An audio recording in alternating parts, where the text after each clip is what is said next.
deles é mais grossa. Esse aqui é retrato. Esse é esse. Quem gosta de desenhar, compra muito, muito procurado. Porque ele tem uma gramatura diferente.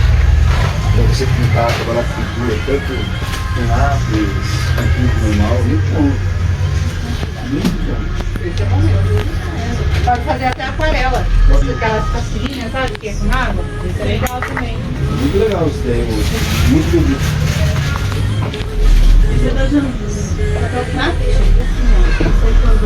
Aquarela depende, essa é 32, mas essa é metálica. Ó, tenho essa aqui, ó, que é R$19,90. Vem no estojinho e ainda vem com pincel. Quando pego tem um bloco também de desenho, mas eu acho que o caderno é mais legal, né? O caderno é bem melhor. A Maria Rita tem 10 anos, né? Ah, então ela vai gostar. O caderno é bem mais legal. Vou pegar lá pra você. Que lindo esse daqui. Lindo. Esse já vem com a caneta de água. Bom? Obrigada, Imagina, tchau. tchau. Ó, daí tem até uma menorzinha, tá? Impacto. Sabe que é isso?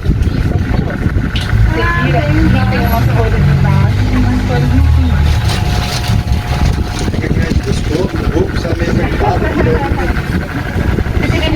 Olha o espaço.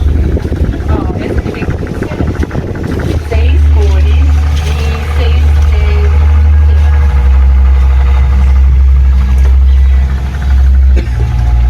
Aí esse aqui ficou. Ele volta. Eles trocam agora.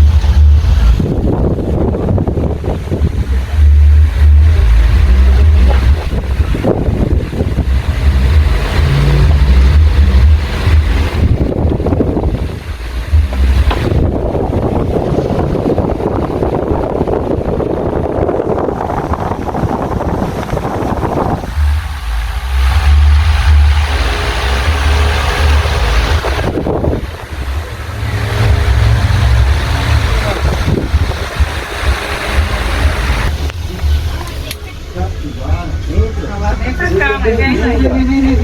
Olha, contador de Stitch. Olha, contador da capivara. Isso aí é uma caneta 10 cores da capivara, que tá na moda, todo mundo quer.